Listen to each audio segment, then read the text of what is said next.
अस्सलाम वालेकुम, this is advocate राहुरुस Rajput. जैसे कि आपको पता है कि हमेशा मैं आपके लिए कोई ना कोई रियल लाइफ इंसिडेंट लाती हूँ और आज भी मैं आपके लिए एक स्टोरी लेकर आई हूँ।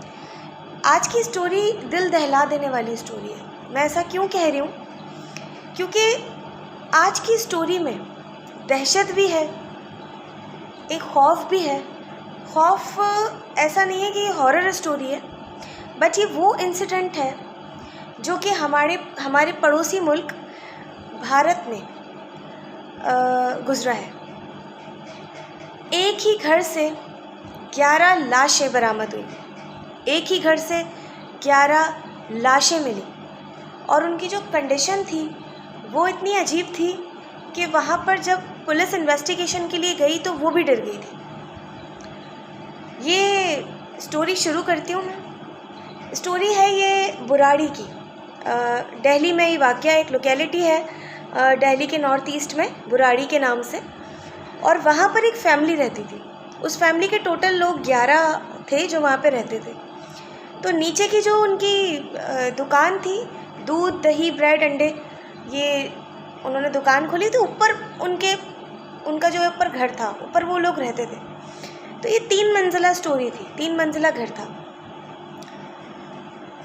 हर रोज़ जो है वो सुबह जल्दी वहाँ उस घर का जो बड़ा भाई है वो ये शॉप चलाते थे। वो शॉप जल्दी खोल लिया करते थे, लेकिन उस दिन सुबह में शॉप खुली नहीं, 6:30 हो गए। तो वहाँ पे जो रहने वाले थे, जो मोहल्ले के, उसमें से एक बंदा वो देखता है कि दुकान अभी तक बंद है और ये दुकान अभी तक खुली नहीं है। उनके जो घर की तरफ जो गेट जा रहा था ऊपर, दुकान से ऊपर, वो गेट खुला हुआ था। वो आवाज़ देता हुआ ऊपर चला जाता है कि पता नहीं क्या बात है, दरवाज़ा खुला है घर का लेकिन दुकान बंद है, तो जाके पूछ ले। जब वो ऊपर जाता है तो उसकी हालत ख़राब हो जाती है और वो चीखता चिल्लाता हुआ नीचे आता है। मोहल्ले वाले इकट्ठे हो जाते हैं क्योंकि सुबह में कोई अपनी जॉब पे जा रहा होता है, बच्चे स्कूल जा रहे होते हैं, तो तकरीबन सब जाग रहे थे। और ये वाक़या है 2018 का, 1 जुलाई 2018 का वाक़या है। इसको तकरीबन अब 1 जुलाई को 4 साल पूरे हो जाएंगे। तो जब मोहल्ले वाले जाते हैं ऊपर तो उनका भी दिमाग घूम जाता है, अजीब सा खौफ तारी हो जाता है, परेशान हो जाते हैं, एक दूसरे से बात नहीं कर पा रहे थे। उनमें से कोई एक बंदा पुलिस को फ़ोन मिलाता है। पुलिस आती है। जब पुलिस आती है और जैसे ही कुछ पुलिस के जो लोग हैं वो ऊपर जाते हैं घर में, तो उनमें से 1-2 लोग जो हैं वो वॉमिट करना स्टार्ट कर देते नीचे आके। अब जो उनके ऑफिसर्स, उनको ये बात समझ में नहीं आई कि आखिर ये हुआ क्या है। उनका डेली बेसिस का ये काम है, इन्वेस्टिगेशन करना, लाशें देखना, तो समझ नहीं आया कि हुआ क्या है। अब ये चीज़ जब होती है तो उनके जो अफसरान हैं पुलिस के, वो ऊपर जाते हैं, घर ऊपर जाते हैं, तो वो भी खौफज़दा हो जाते हैं। अब सीन कुछ यूँ था कि 10 लाशें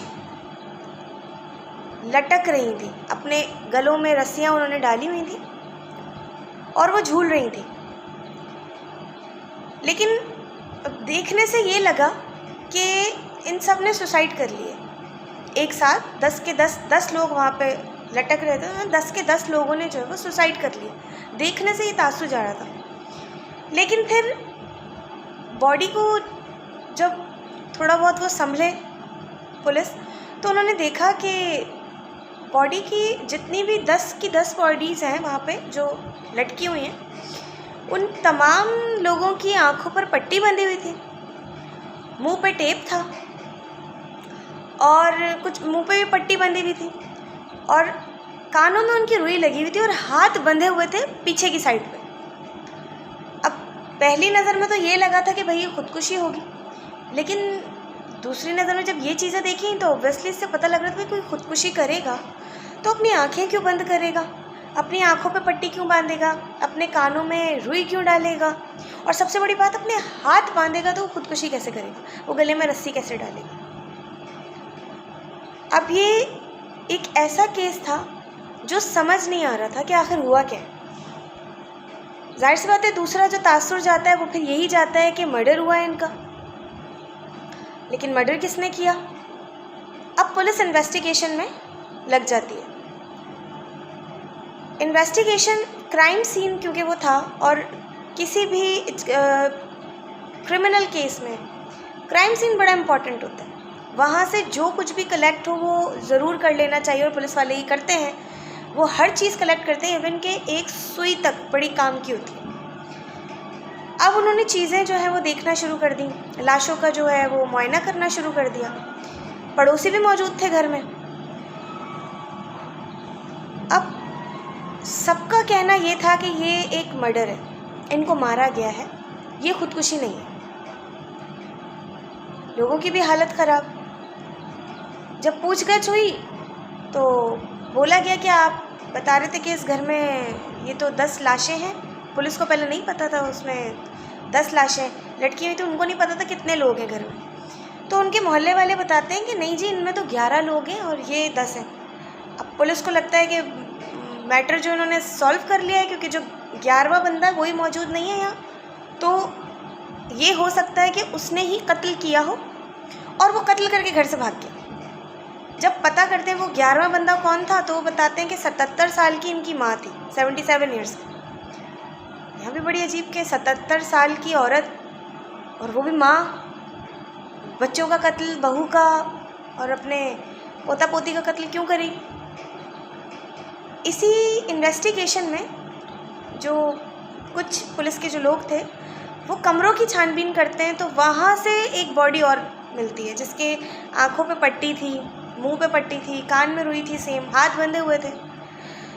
लेकिन वो लटकी हुई नहीं थी, वो कमरे में नीचे पड़ी हुई थी उसकी लाश, लेकिन उसका भी गला घोटा गया था, लेकिन वो लटकी हुई नहीं थी। इतने में एक पुलिस वाला वहाँ पे बैठ के उन बॉडीज़ को गौर से देखता है।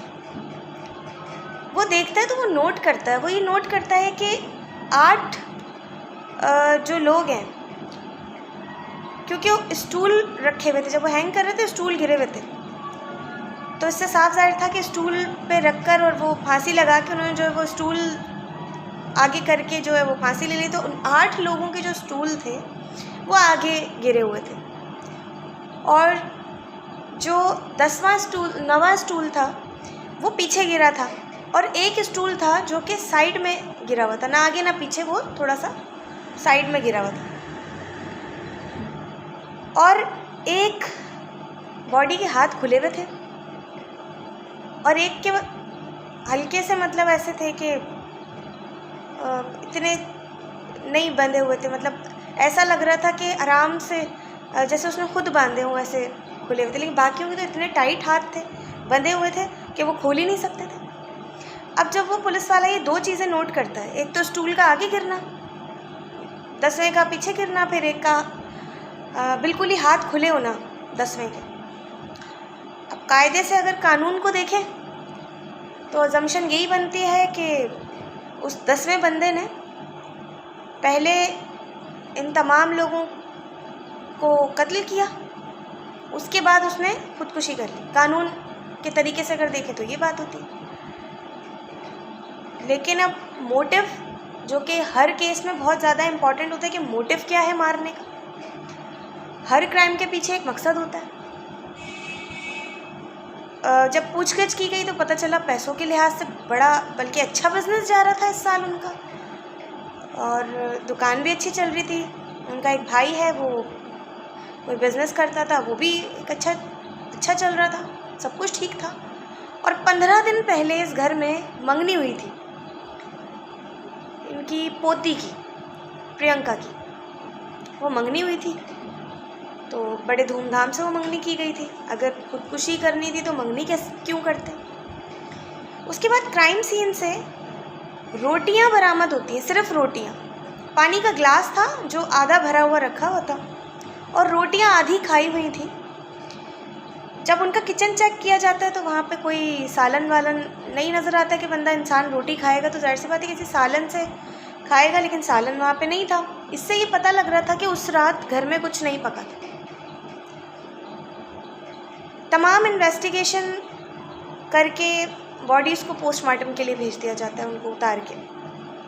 उसी में जब पुलिस पूछगछ करती है तो एक मोहल्लेदार बताते हैं कि ये इनका कभी झगड़ा भी नहीं था, कोई दुश्मनी भी नहीं थी, और ये सुबह सुबह जल्दी उठ जाते थे और आज ये नहीं उठे। फिर दूसरे से पता लगता है कि इनकी एक बहन जो शादीशुदा है वो यहाँ नहीं रहती, वो कहीं और रहती है, दिल्ली में कहीं और रहती है, बुराड़ी जगह में नहीं रहती, जो बुराड़ी लोकेलिटी है वहाँ पे नहीं रहती। और इनका एक भाई है जो इनसे अलग रहता है। अब पुलिस का काम है शक करना, जब तक कि मुजरिम पकड़ा ना जाए, इन्वेस्टिगेट करना। अब जब ये पुलिस सुनती है तो एक मोटिव सामने आता है कि तमाम लोग घर के मर चुके हैं, 2 लोग बचे हैं। इसका मतलब ये है कि जितना ही प्रॉपर्टी का जो हिस्सा है वो तमाम उन 2 बहन भाइयों को ही जाएगा। तो यानी मोटिव यहाँ पे क्लियर था, फ़ायदा उन 2 बहन भाइयों का हो रहा था।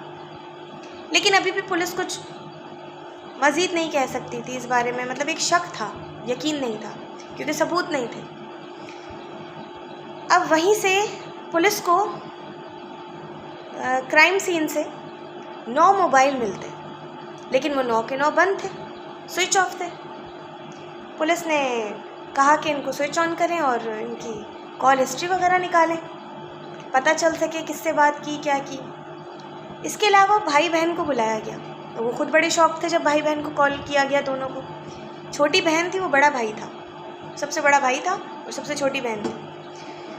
तो वो बहन क्योंकि शादीशुदा थी और उसने बोला कि मैं 15 दिन पहले यहाँ आई थी क्योंकि मेरी भतीजी की इंगेजमेंट थी और ऐसा कुछ भी नहीं था, ना कोई परेशानी ना कुछ। अब बहन और भाई दोनों ये कहते हैं कि ये कत्ल है, ये सुसाइड नहीं है। इन्वेस्टिगेशन थोड़ा और आगे बढ़ती है। फिर पता चलता है कि घर में जैसे जैसे इन्वेस्टिगेशन हो रही है वैसे वैसे चीज़ें खुल रही हैं। घर में पाइप लगे हुए थे घर के बाहर, 4 पाइप सीधे थे और बाकी जो पाइप थे वो जो 7 पाइप थे बाकी वो उल्टे थे, बिल्कुल नीचे की जानिब। जैसे हम पाइप लगाएं तो वो नीचे की जानिब आए। अब समझ नहीं आया कि इन पाइप्स का क्या मतलब है। बड़ी अजीब सी बात थी कि कोई घर में इस तरीके के पाइप्स तो कभी कोई नहीं लगाता, लेकिन उनके घर में ये पाइप लगे हुए, इसका क्या मकसद है, कुछ बात समझ में भी नहीं आ रही। पुलिस और ज़्यादा कंफ्यूज थी। दुश्मन कोई था नहीं, किसी पे कोई शक नहीं जताया जा रहा था। क्राइम सीन पे फॉरेंसिक्स को बुलाया गया, तमाम जो है वो चीज़ें इकट्ठी की गई, जो जो वहाँ से उनको मिला एज एन एविडेंस उन्होंने इकट्ठा किया। अब पोस्टमार्टम और फॉरेंसिक पर पुलिस रुकी हुई थी कि जब तक पोस्टमार्टम रिपोर्ट नहीं आती और फॉरेंसिक रिपोर्ट नहीं आती वो आगे इस बारे में कुछ नहीं कह सकते कि कैसे हुई है डेथ। लेकिन बाकी इन्वेस्टिगेशन उनकी चल रही थी। तो पुलिस को कुछ रजिस्टर मिलते हैं उस घर से, और वो रजिस्टर जब पढ़े जाते हैं खोल के तो ललित उनका बेटा था। पता चलता है कि वो पूजा पाठ की तरफ बहुत ज़्यादा था और हर वक्त जो है वो पूजा पाठ में लगा रहता था। और फिर पता चला इन्वेस्टिगेशन से कि वो गूंगा भी था, तो वो चिट लिख कर देता, वो बोल नहीं सकता था, इसलिए वो लिखता था और इसलिए उसने वो रजिस्टर्स लिखे थे। तो वो डेली बेसिस पर उन रजिस्टर्स में लिखता था। उन रजिस्टर्स की स्टोरी बड़ी अजीब थी। जब उन्होंने पढ़ा पुलिस ने तो उसमें लिखा था कि बाबा आज मेरी वजह से आपकी आवाज़ वापस आ गई। पुलिस को बाबा का नाम सुन के पहले तो ये हुआ कि थोड़ा और पढ़ते हैं, पता लगे आगे क्या है। फिर आगे भी यही लिखा था कि बाबा आपकी वजह से मैंने जो भतीजी को बोला था कि साइंस छोड़ के कॉमर्स ले ले, तो वो कॉमर्स में उसने टॉप किया, उसके हर पेपर में मार्क्स अच्छे आए। उसके अलावा जैसे आपने बताया कारोबार के हवाले से, कारोबार भी दिन दोगुनी रात चौगुनी तरक्की कर रहा है। यानी कि जो ललित है उसका कहना ये था कि मुझ में बाबा है और मैं जो बोलता हूँ वो सब सही होता है। और ये एक बात जो है वो इसलिए भी सच थी क्योंकि जितनी बातें वो बताता जा रहा था वो सारी बातें सच हो जाती। अब उसे कोइंसिडेंस कहें या उसे ये कहें कि भाई एक विल पावर होती है इंसान की, जैसे हम सोचते हैं बिज़नेस में हमें ये स्टेप लेना चाहिए, ये स्टेप नहीं लेना चाहिए। और अगर साइंस में कोई बच्चा नहीं पढ़ पा रहा तो ये अंडरस्टूड सी बात है कि वो साइंस नहीं पढ़ सकता, तो वो कॉमर्स में या आर्ट्स में आगे जाएगा। फिर बिज़नेस के हवाले से भी ऐसे ही हुआ। बहुत सारी चीज़ें ऐसी थी कि फैमिली को यकीन हो गया कि सब बाबा ही कर रहे हैं, और ये ललित है जो पूजा पाठ में लगा रहता है, तो इस वजह से जो है वो ये सब हो रहा है। अब पुलिस को बाबा का मतलब समझ नहीं आ रहा था कि ये बाबा कौन है। पुलिस को लगा शायद कोई तांत्रिक है, उसकी वजह से ये सब हो रहा है। अच्छा, उस घर में मरने वालों में क्योंकि बच्चे भी थे, तो वो बाहर खेलते थे अपने दोस्तों के साथ, तो बच्चे आपस में बातें शेयर करते हैं। तो बच्चों से पूछा गया दूसरे मोहल्ले के, तो उन्होंने कहा कि दोनों जो हैं वो गेम छोड़ के 6:30 बजे चले जाते थे। मैं बोलता भी था थोड़ा रुको खेलें, जैसे बोलते हैं आमतौर पे बच्चे, लेकिन वो कहता था नहीं बाबा आने वाले हैं। अब पुलिस का जो शक था वो गहरा हो गया था और उन्हें पक्का लगा कि किसी बाबा का जिक्र है। जब तक फ़ोन कॉल रिकॉर्ड्स भी जो है वो निकलवा लिए थे, मगर उसमें कहीं भी कोई ऐसा कोई सबूत नहीं मिला था फ़ोन कॉल में कि किसी की धमकी हो, किसी के साथ कोई मसला हो या कोई बाबा से कांटेक्ट हो रहा हो तो पता चले कौन बाबा है। ऐसा भी कुछ नहीं था। फिर पता चला कि जिसने पाइप लगाए हैं उसकी बेटी तंत्र विद्या करती है। ये इंडिया में हिंदू मज़हब में ऐसे तंत्र विद्या कहा जाता है, जैसे कि जादू वगैरह वो करती है। तो जब बात की गई, उसको बुलाया गया, उससे पूछगछ पहले ही हो चुकी थी कि ये पाइप आपने लगाया, तो उसने बोला मुझे बोला गया था, मुझे ललित ने कहा था कि ये पाइप लगा दो, मुझे भी समझ में नहीं आया, लेकिन उसने मुझे बोला तो मैंने लगा दिया। तो पुलिस उसकी बेटी के पास जाती है, पता लगता है कि उसकी बेटी ये काम करती है। तो पुलिस को शक होता है कि शायद ये कत्ल उसी ने किए हैं। उसकी बेटी बताती है। अच्छा, ये बेटी का भी पता ऐसे चलता है कि ललित का जो मोबाइल है उसमें उसने कोई रिकॉर्डिंग की हुई थी।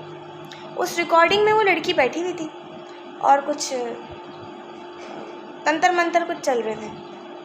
तो पुलिस को लगा यही चक्कर है।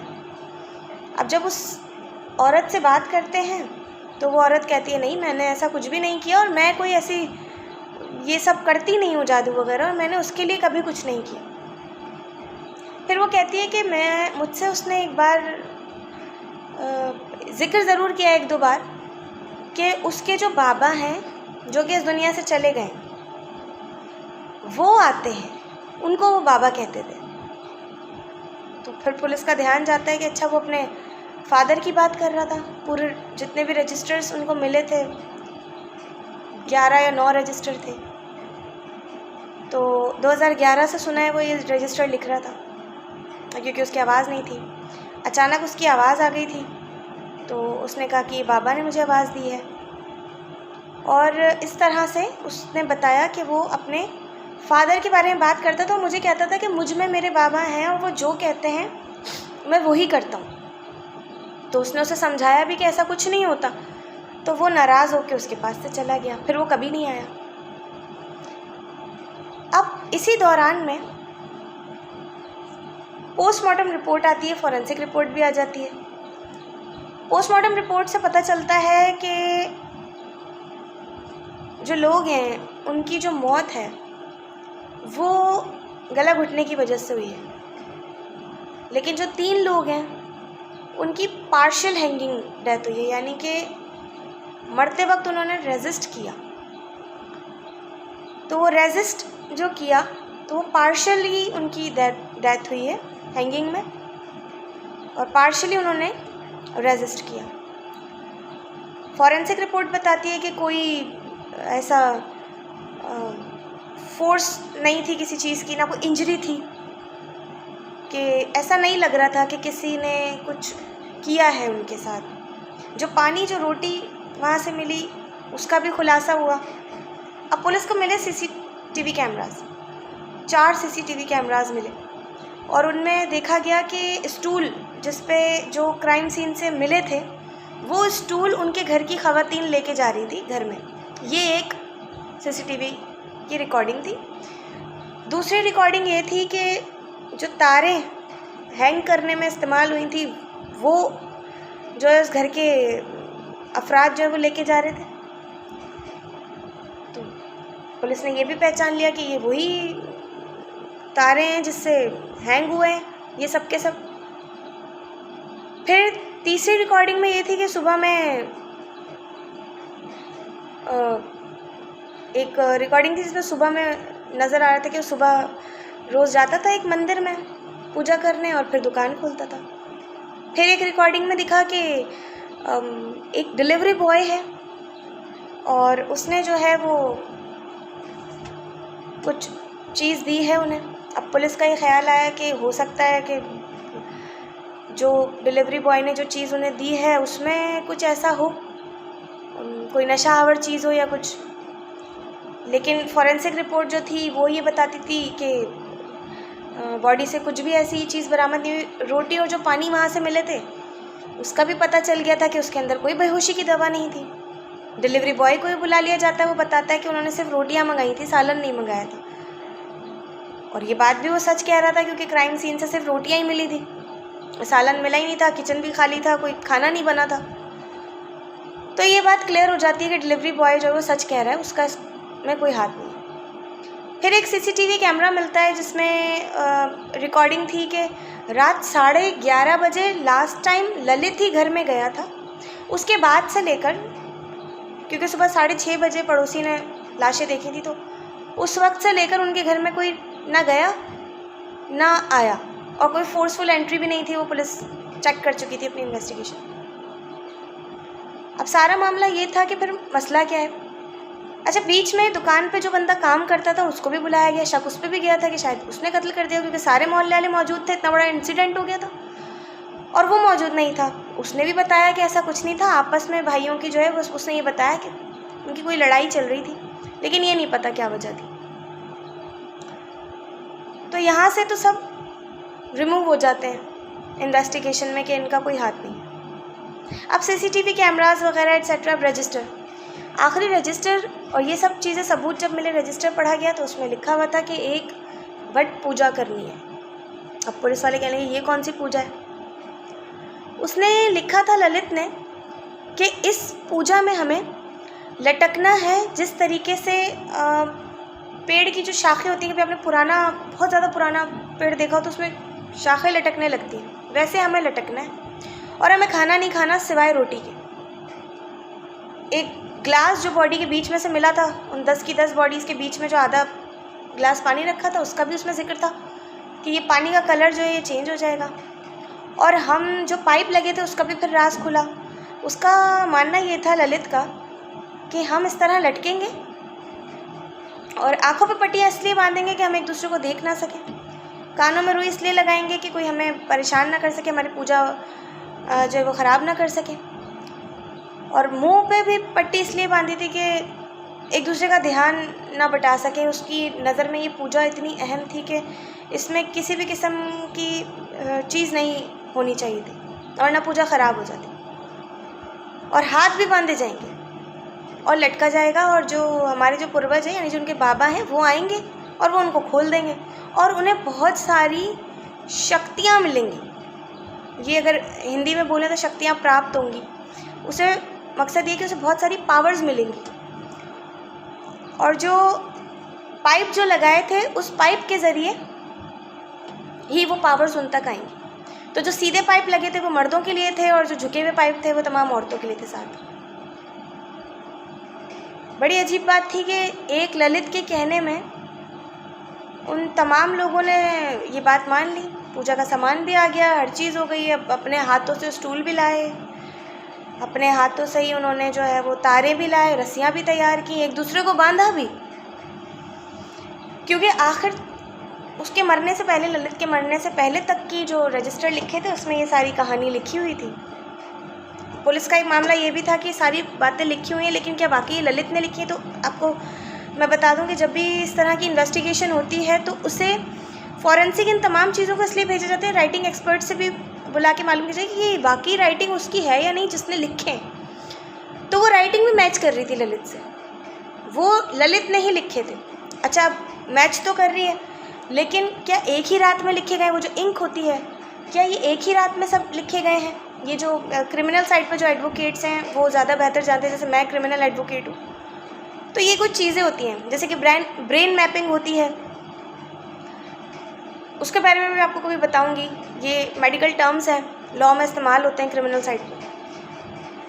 तो अब वो तमाम चीज़ें उसने लिख दी थी कि ये हम सब करेंगे, और उसके बाद हमारे बाबा जो हैं वो आएंगे, हमें आके खोल देंगे और हमें बहुत सारी जो है वो पावर्स मिल जाएंगी। उसके अब तक के रजिस्टर्स पढ़ने से ये पता लग चुका था कि उसे एक डिसऑर्डर है, डिल्यूजन डिसऑर्डर, जिसमें इंसान खुद ही सोच लेता है और वो समझता है जिस चीज़ वो समझता है वो उस चीज़ को देख रहा है जो चीज़ नहीं है। यानी वो अपने बाबा को देख रहा था, उसे लग रहा था कि उसके बाबा उसे ये सब बता रहे हैं, और उसने ये पूरी फैमिली पे, मज़े की बात ये है कि उसने तो ये अजम्पशन की कि ऐसा हो रहा है, बाबा आ रहे हैं, लेकिन उस पर भरोसा जो उसके घर वालों का था वो इतना ज़्यादा था कि उन्होंने एक पल के लिए भी नहीं सोचा कि ये जो वो करने जा रहे हैं ये गलत है। लेकिन एंड टाइम पर शायद उसके भाई को ये बात का एहसास हो गया था, इसलिए उसने अपने हाथ खोल भी लिए थे, और उसने पट्टी जो है वो मुँह से हटाया था, इसलिए जो एक बॉडी हैंग हुई थी वो पट्टी थोड़ी सी हटी हुई थी मुँह से, उसका हाथ मुँह पे था। तो उसने रेजिस्ट किया था, जिन 3 बॉडीज़ में से वो उसके बड़े भाई की बॉडी थी जिसने रेजिस्ट किया था और अपने हाथ खोल लिए थे। लेकिन ललित के हाथ खुले हुए थे, क्योंकि आखिर में वो ही लटका था और उसने अपने हाथ नहीं बांधे थे। शायद उसके भाई को ये एहसास हो गया था कि अब ये कुछ गलत हो रहा है, लेकिन तब तक बहुत देर हो चुकी थी। वो 10 के, अच्छा, जो उनकी माँ थी उनको इसलिए लटकाया गया कि उनको प्रॉब्लम थी कुछ टांगों वगैरह में, तबीयत भी सेट नहीं रहती थी, 77 ईयर्स उनकी एज थी। तो उसने, ललित ने ही अपनी माँ का गला घोट दिया, और ये सब काम हुआ दूसरे कमरे में, क्योंकि जब पुलिस इन्वेस्टिगेशन कर रही थी, जब पता लगा कि 11 लोग हैं, तो भाई 11 कहाँ हैं? तो जो मैंने आपको बताया कि वो माँ दूसरे कमरे में थी, वो दूसरे कमरे में थी, वो पहले माँ को मार चुका था। उसके बाद उसने ये बात नहीं बताई थी किसी को, और वो जो बाकी के लोग हैं 9, उनको जो है वो बांध के पट्टी वट्टी एक दूसरे की, और वो जो है उसने ही स्टूल हटा दिए थे, क्योंकि आँखों पे पट्टी थी, कोई किसी को देख नहीं रहा था, मुंह पे पट्टी थी, कोई शोर नहीं कर सकता था, कानों में रुई थी, और फिर हाथ भी बंधे हुए थे। और फिर आखिर में उसने खुदकुशी की, इसलिए उसका जो स्टूल है वो पीछे की साइड पे था। शायद उसने भी रेजिस्ट करने की कोशिश की, लेकिन उसके एक बीमारी ने एक बंदे की, उस घर के 11 अफराद की जान ले ली। ये सुनने में बड़ा आसान लग रहा है, हम जब एक ही बॉडी देख लें तो बड़ा अजीब सा महसूस होने लगता है।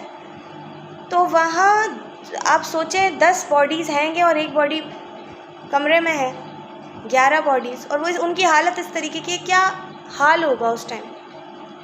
पुलिस भी इंसान होती है ना, उसके पास भी वही दिल होता है। तो अभी हम भी अगर ये सोचें तो हम सिर्फ बोल रहे हैं।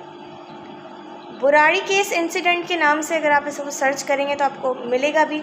आपको स्टोरीज सुनाने के लिए मैं पढ़ती हूँ, रिसर्च करती हूँ, ये बात किस हद तक ठीक है, फिर उसके बाद मैं आपके लिए कोई भी इंसिडेंट लाती हूँ। तो बुराड़ी हाउस में जो जितने भी उनके घर वाले थे 10 के 10, वो सब एक ललित की वजह से, जो एक बीमारी का शिकार था, उन सब ने खुदकुशियाँ करी और तमाम घर के लोग मर गए, सिवाय उन 2 भाइयों की जो अलग रहते थे, क्योंकि बहन की शादी हुई थी और भाई जो है वो इनके साथ नहीं रहता था, वो अलग रहता था, तो इसलिए वो 2 बच गए।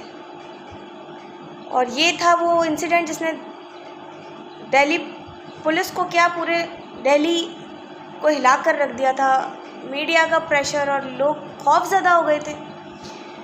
जब ड्यूटी लगाई गई थी बुराड़ी हाउस में, तो पुलिस वाले भी बड़े खौफज़दा हो रहे थे, वहाँ ड्यूटी नहीं देना चाहते थे, दोबारा जाना नहीं चाहते थे। काफ़ी टाइम तक उस घर में कोई नहीं आया। लोग कहने लग गए थे कि ये हॉरर हाउस है और यहाँ पे जो है वो आवाज़ें आती हैं अजीब सी, भूत प्रेत हैं, हम कोई रहने को तैयार नहीं था। जाहिर सी बात है, जिस घर में 11 लाशें मिली हैं उस घर में कैसे कोई रहेगा। तो ये वो इंसिडेंट था जो 2018 में पेश आया। मुझे लगा मुझे आपसे स्टोरी शेयर करनी चाहिए। और इंशाल्लाह आगे फिर कोई क्रिमिनल स्टोरी आप लोगों के लिए लेके हाज़िर होंगी और आप लोगों से शेयर करूँगी। लाइक कीजिए, सब्सक्राइब कीजिए, शेयर कीजिए वीडियो को, और अगर कोई क्वेश्चन है तो वो भी मुझसे पूछ लीजिए। और फिर मिलेंगे इंशाल्लाह। अपना तब तक बहुत ख्याल रखिएगा। नेक्स्ट वीडियो तक। पाकिस्तान जिंदाबाद। अल्लाह हाफ़िज़।